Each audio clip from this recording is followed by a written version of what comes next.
Patala fatula Samoa Entertainment TV mai pia le ko itu lama na chamua. E to fasa fulu valu ali I matamata I leo fou. Wa mata lo ia nei ala to nga luenga tanga luenga leo mo fale pui pui.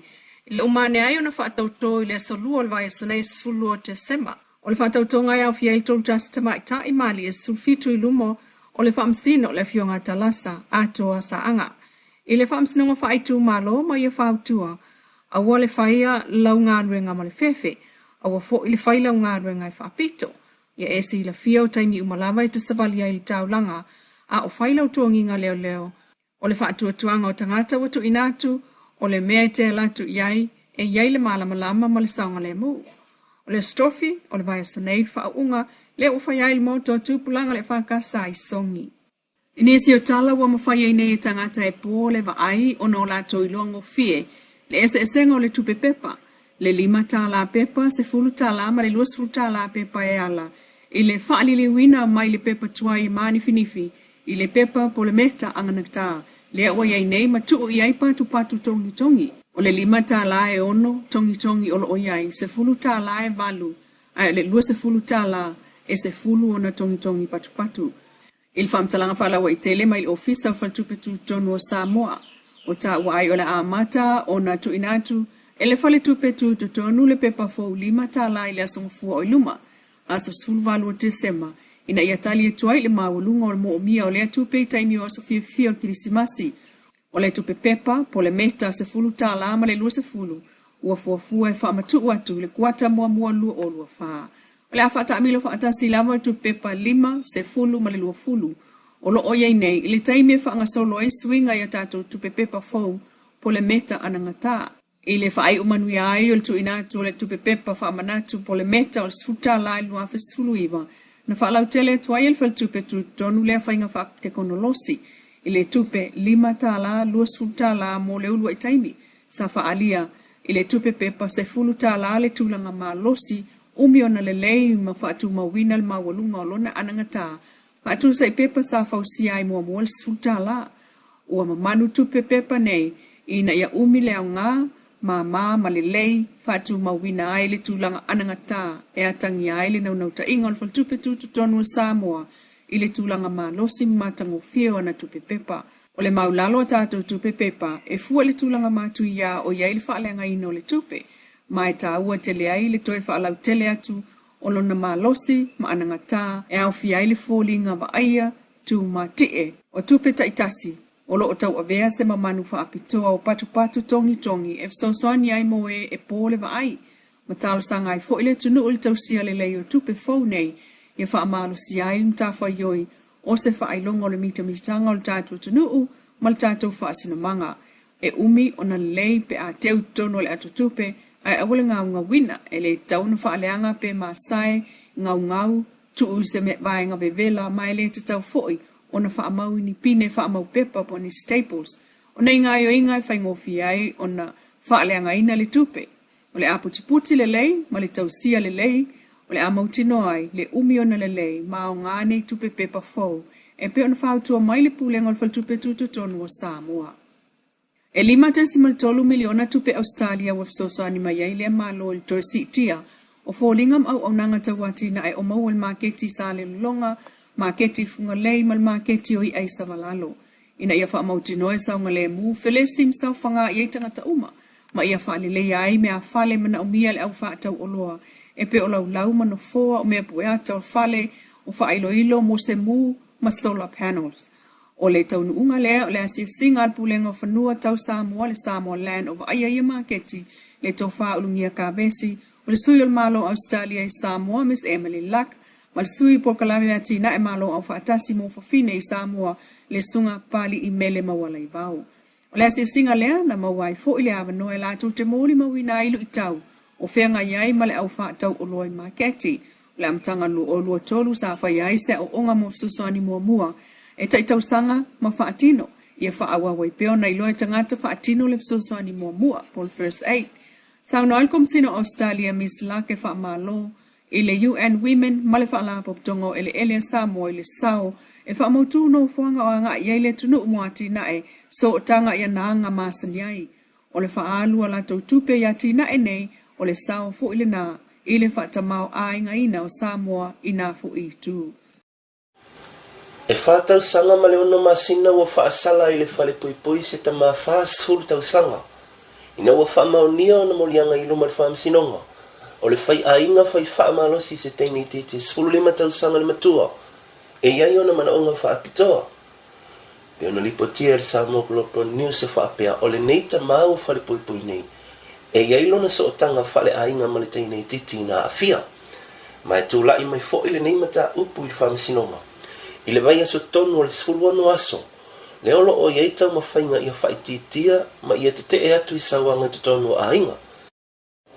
I whaamamonga le tua leo na whailoa i luman whaamsinonga.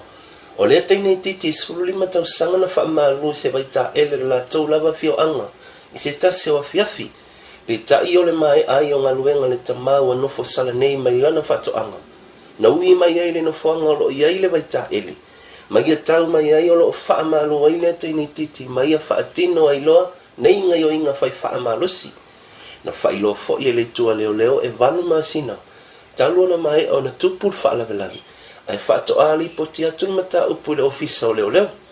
Ma o se tu na whaalia ai le whaanoa noa tele o le whaamisinonga.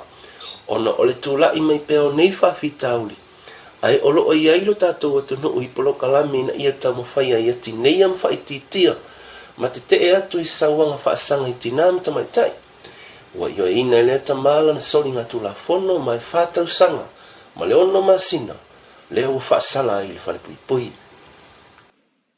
Wa ulia fo e malamanuia le amatanga o le isipol kalamis futol waso o Krismasi. Ale ka le sia wha apotaptonga kersiano Samoa i Vaiteleuta. Ma amata mai ai le fia nafi atua i ai le lua ono tausanga. Talo na wha avaeles futol waso.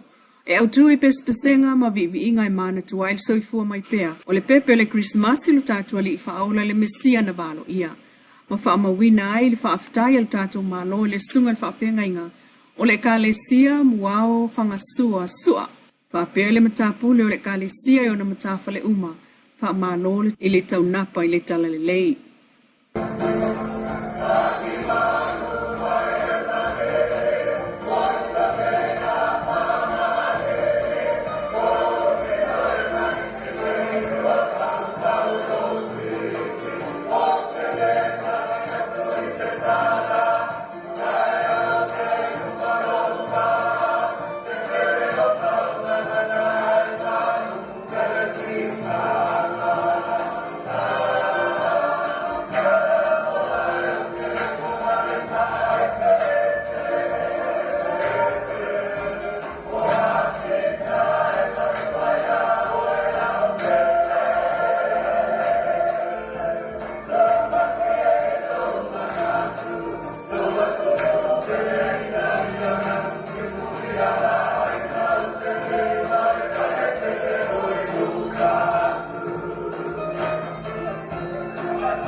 Tuli-Samoa Entertainment TV ma se whaopoponga. I lea soa tae au, lea lopo le tua ai whaasoi fuia.